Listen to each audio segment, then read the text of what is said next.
Hi there, Megan Thompson here with Megan Thompson Coaching, and I have Autumn Brennan, our teen expert, with us today. Welcome, Autumn. Hello, Megan. Happy to join you. Yes, excellent. So today we're going to cover managing the holiday season with your teenager. If you are parenting a highly sensitive teen who is isolating, refusing, shutting down, and you are worried that that is just going to escalate now that they have zero responsibilities during the holiday break, make sure that you stick around to today's show.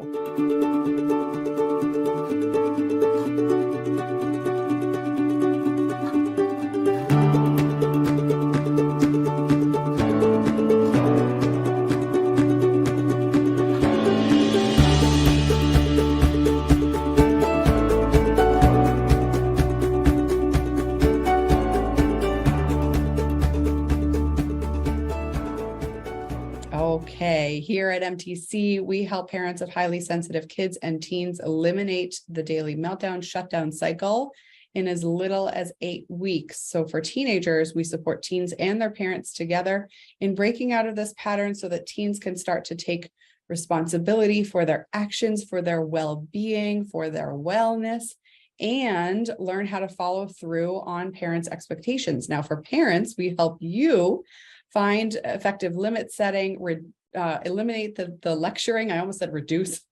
Autumn, be like, what?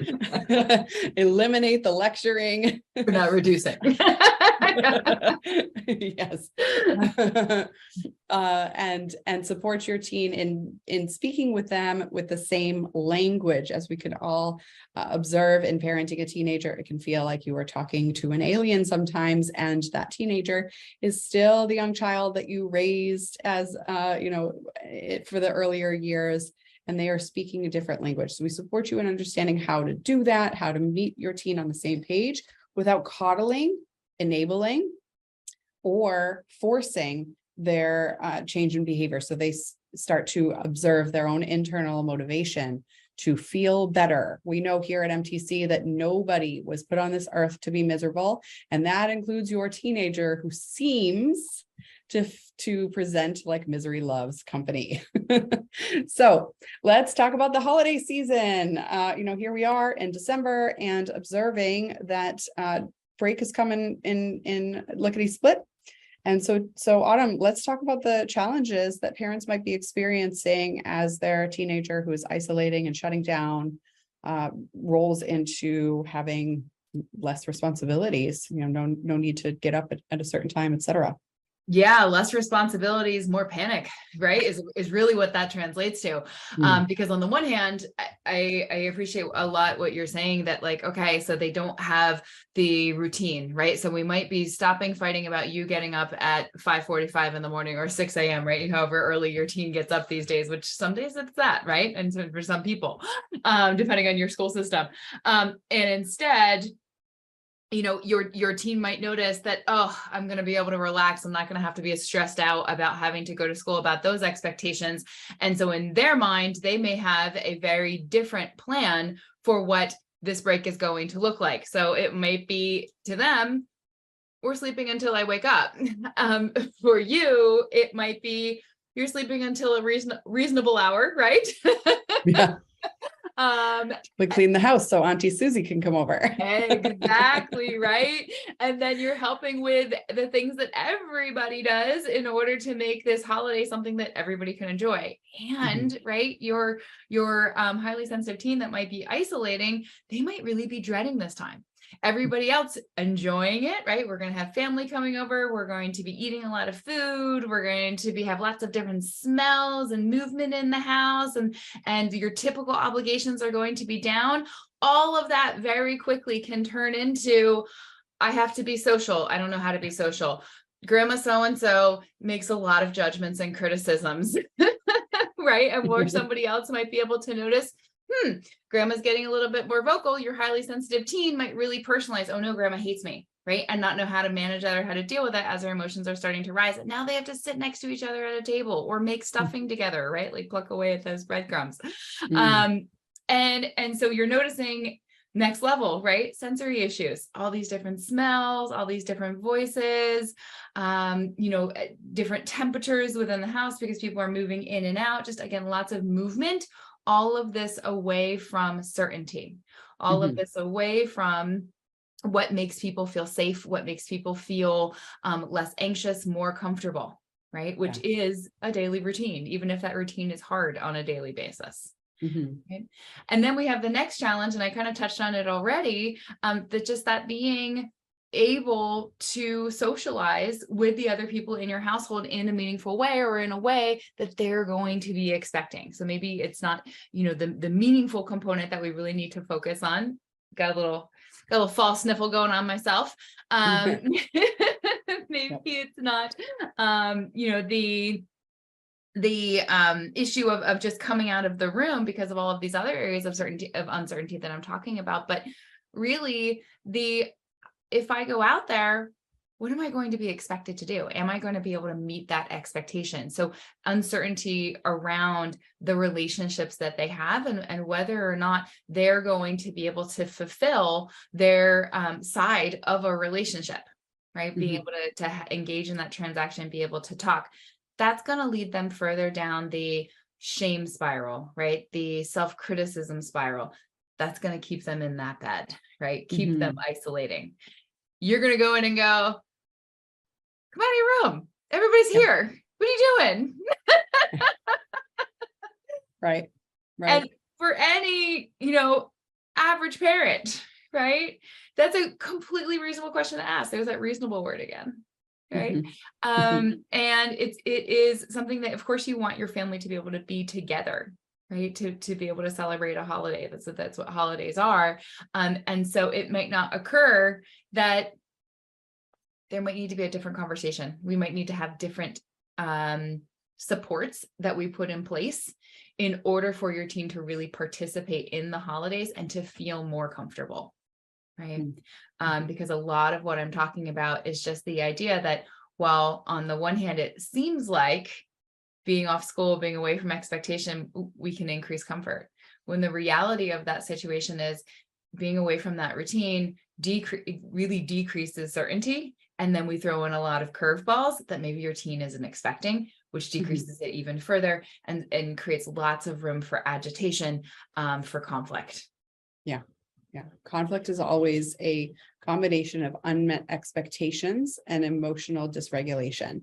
And so when we look at that shift, right, your teen it has all of these expectations that Autumn just spoke about, in addition to the fact that they want a break, right? Highly sensitive kids are taking in so much information from the world, and school is overwhelming for a lot of highly sensitive kids, especially teenagers who don't have any regulation tools, right? They don't know how to dissipate that intensity throughout the day. And so the end of day crash happens, right? And now we have an end of semester crash. And that might lead to your teen wanting to nap and hibernate for the 2 weeks that they get off, right? And that expectation can't be met by the family based on, as Autumn mentioned, reasonable expectations for the family to get together, to spend time together, etc. And so this creates such a big level of tension in so many homes. We hear our clients speak about this and work on preparing for the break. And it's really important to understand for you, we know what needs to be handled, but also, Autumn, let's speak to how parents are typically assuming what's going on for their teen when this conflict is happening. What do parents assume, and what are they trying to do to turn it around? Right. So, and you really hit on the crux of why this becomes so problematic and why the heads end up butting and why things escalate, really. The typical assumption, and this, maybe it's from a parent, maybe it's from an aunt and uncle, maybe it's from a grandparent. The typical assumption is you just don't want to, and therefore you're not being compliant, right? You don't care. And that assumption coming into it very, very easily fuels the emotional spiral, right, within a parent or within, maybe even other family members of, I can't believe this kid doesn't even care about me enough to come downstairs and to have a conversation with me. Well, there goes their Christmas present. Exactly. Or You got to be flipping kidding me. You know how when I Right. started shopping for you, Right. or I got to start shopping for you. Right. Exactly. Right. And then it Mm, kind of just escalates itself. Because the mhm, assumption really is not that they need more support, they don't know how. And that is producing a sense of irritability. mhm, The assumption is they don't care. They're just being grumpy. They'd just rather be on that device of theirs talking to their friends. They're making TikTok more meaningful than their family and their relationships. mhm, This is a bad kid. What's wrong with them?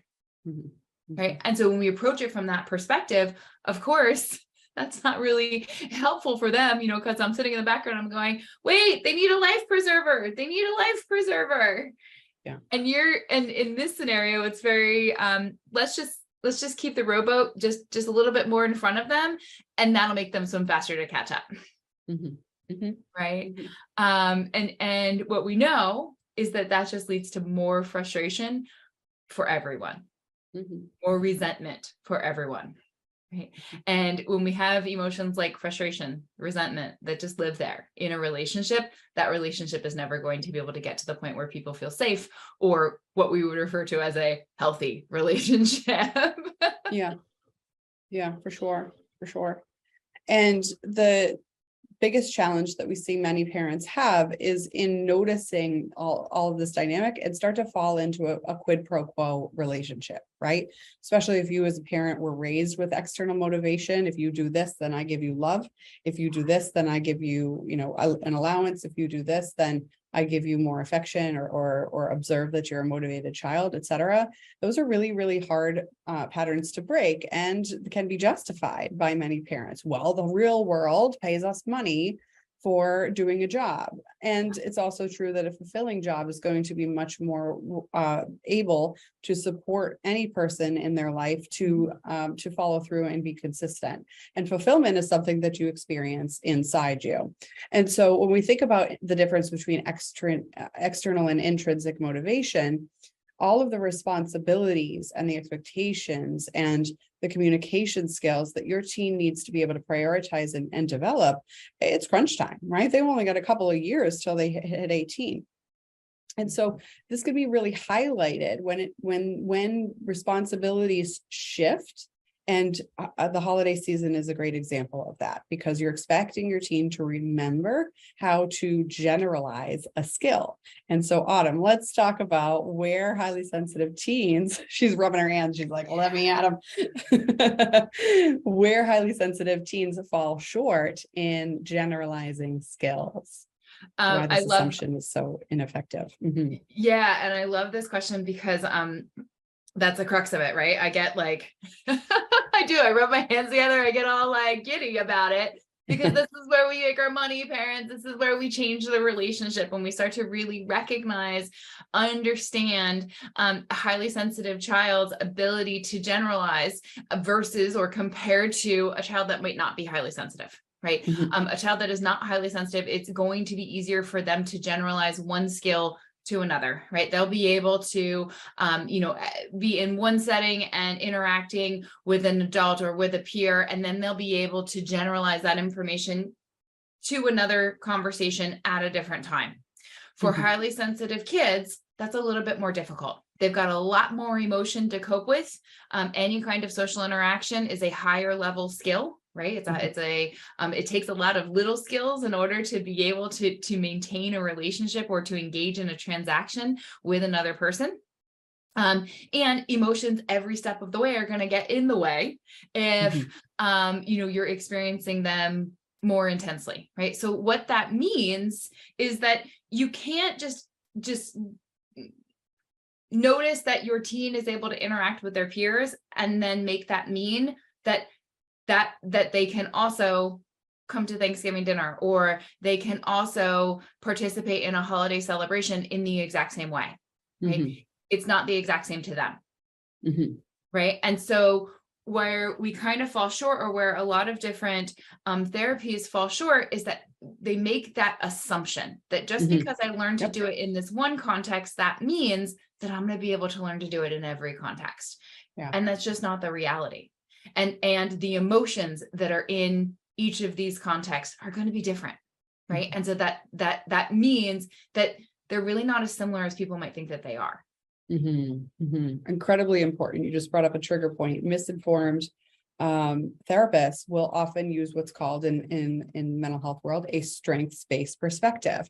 If you could do it here, all we're going to do is take that skill and plug it into here. You know how to do it. Let's go ahead and do it. And what happens? What's the emotional outcome from that? Shame. Right. Shame.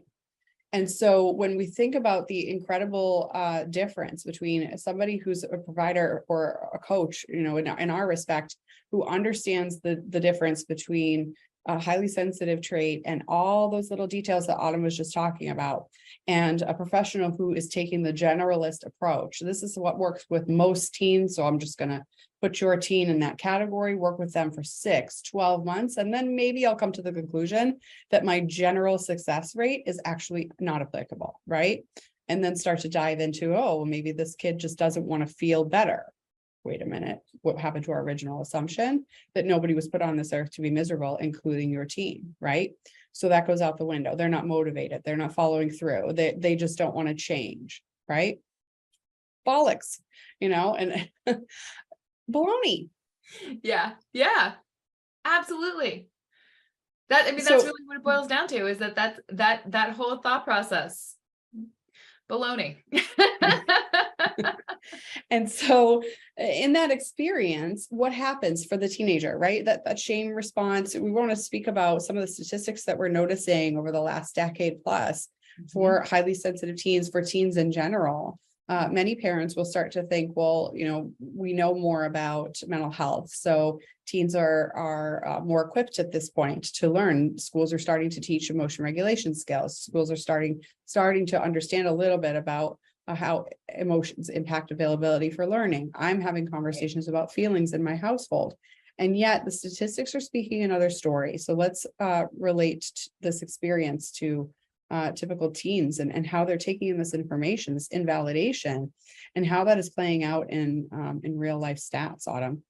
Yeah. So, part of what we do here at MTC is make sure that we stay abreast onto all of the current information that we can, right? Really making sure that when we're working with families, we're doing it from an informed perspective.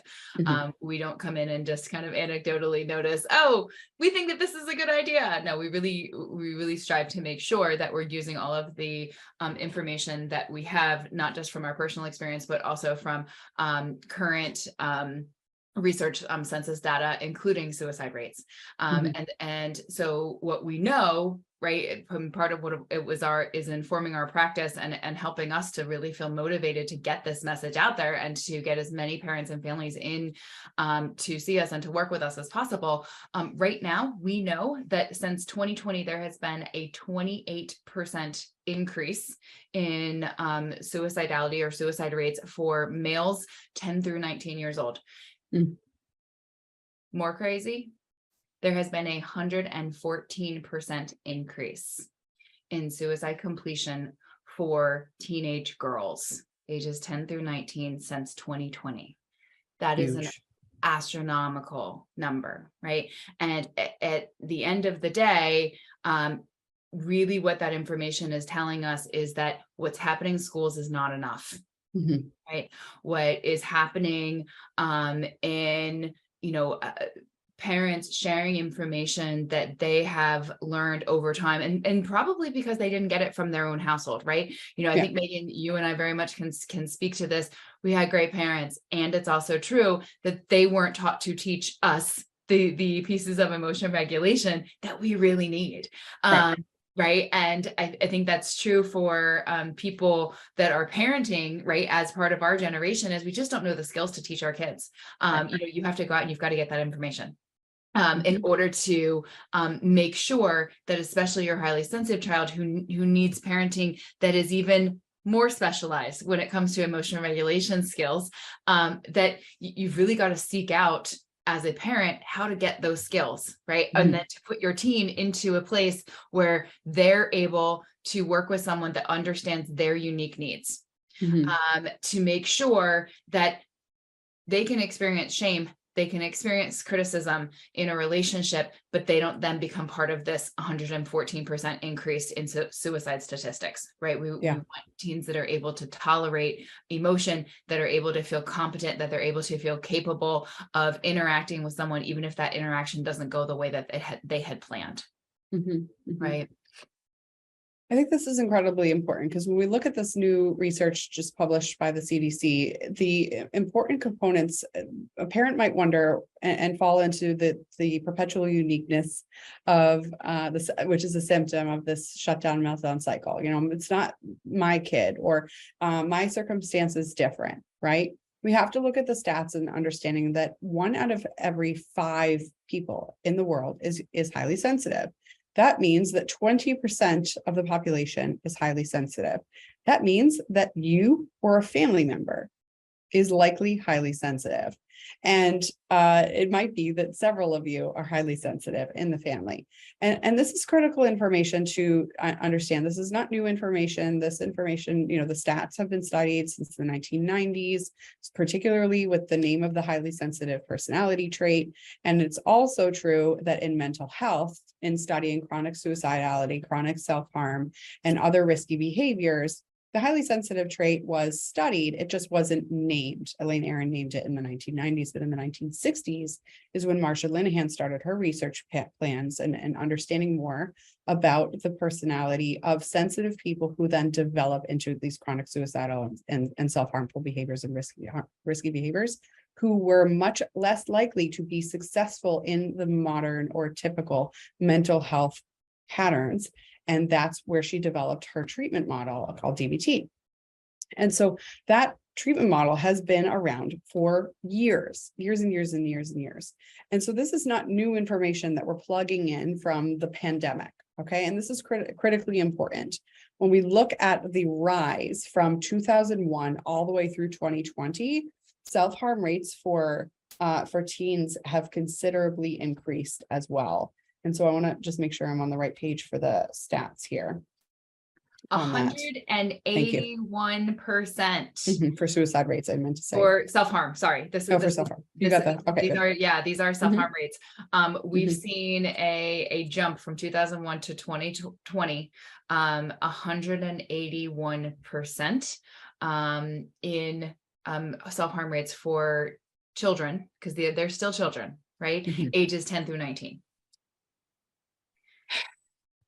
Huge. We know now that the third leading cause of death for teenagers 10 through 19 is suicide. The third leading cause of death. That means there's 7 others in your top 10 that are below this.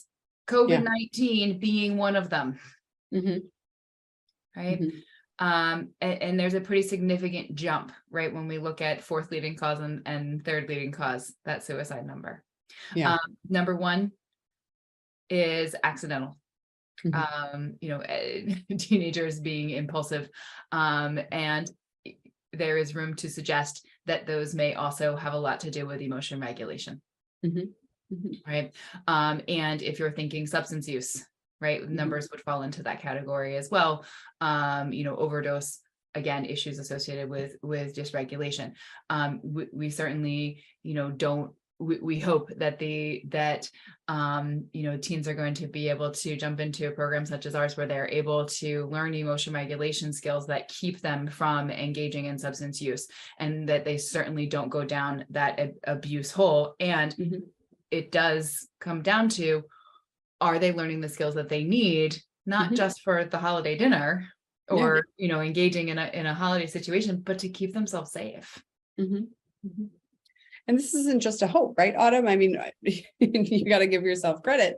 One of our latest male clients, we can call him Joe, stopped using stopped using one of the substances that he was using. Alcohol and weed were his 2 of choice. Within 8 weeks, was able to demonstrate that he didn't need to self-medicate. He had clarity on where his challenges were, and he was willing to significantly reduce the use, to the point where now it started to feel and be observed by not only us, but also parents and him, that this was much more in line with the typical teen experimentation. Now, obviously, we want teens to not use it all, right? That would be the best ideal situation. And it's also true that if you have somebody who's going from daily, multiple times a day use, all the way down to, weekends, occasional, etc., massive shifts there, right? Why? Because self-medication isn't necessary anymore. And so it's important for us to pay attention to that in noticing that when we think about how teens are escaping emotions by using substances, by going into their screens, by hiding in sleep, by avoiding situations, by yelling and screaming, which you've heard me say before is an avoidance tactic, right? You're not actually feeling your feelings when you project them onto somebody else. You're already at the explosion component. Then it's critically important for you as a parent, especially as a parent of teenager, that you understand your teen has a much bigger skill gap than you think they do. And that in and of itself is going to shift to the first component that we speak about in breaking out of this cycle, which is changing your understanding of your expectations, changing the assumptions that you have, and starting to speak the same language by making that not only playful, which as a teenager, there's definitely a delicate dance on that. Can't be too sarcastic, can't be too jokey, right? Then they start to feel like you're mocking them or that you're not taking it seriously, right? And then also supporting them and being able to hold them accountable too, right? You can't swing all the way to the under end of the side of oh my gosh, you're so fragile that I just can't support you anymore. And I need to do all of these for you. That the show must go on, if you will. And that mentality doesn't serve anybody. And so what parents need to do, when we think about, we need to keep the routine similar, right? We need to be able to support teens in understanding what their expectations are, communicating about shared expectations, having that conversation around what do you hope to get out of this holiday season? And then what do I hope to get out of this? And how do we collaborate, right? How do we meet each other's needs in that respect? Not that your teen is going to meet your emotional needs, right? But that they are going to fulfill the expectations of being a family member in the home, keeping up their laundry, keeping their room free of dishes, especially moldy ones, observing the necessity of, participating in family gatherings and being on time, etc. All of the expectations you had while they were in the school season can be continued, and you can honor their need for rest, and you can support them in being able to take some chill time and to catch up on sleep, etc. Right. And that is the important piece that we need to observe, that this is not an either or situation, my way or the highway. When you're 18, you get to do it your way. When you move out of my house, you can make your own rules. No. Why? What happens then? Teens end up making their own rules. It's your job as a parent to teach your teen how to structure themselves. We don't want this, my way or the highway right now, because by the time they leave, they either fall flat on their face, which isn't helpful when they need to keep a job and they don't show up, right? Or they end up struggling so much that they never leave your house, and we have failure to launch situations. So if you're observing all of these steps and you're noticing, Megan and Autumn, I don't really know where to start. This is going to help me, perhaps have some good conversations with my team, but I really want to rip this out at the root.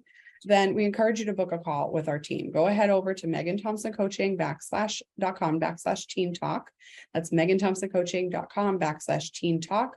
Book a call with us. We will have a conversation with you and your teen together, and we'll break out of this pattern in a step-by-step way. We'll show you exactly how that's going to be able to be accomplished. Make sure that you guys are both on board, and you can start that very same day with us. If it's not a fit, or we see that there's some other clear glaring issue in the way of working with us, then we will share with you exactly what you need to prioritize on that same call. So no matter what, you take action on that same call, whether that's to work with us or to go a more effective route. So happy to have that conversation with you. Again, it is free. We look forward to speaking with you soon, and have a wonderful holiday season. Yes. Bye. Can't wait to see everybody. Happy holidays.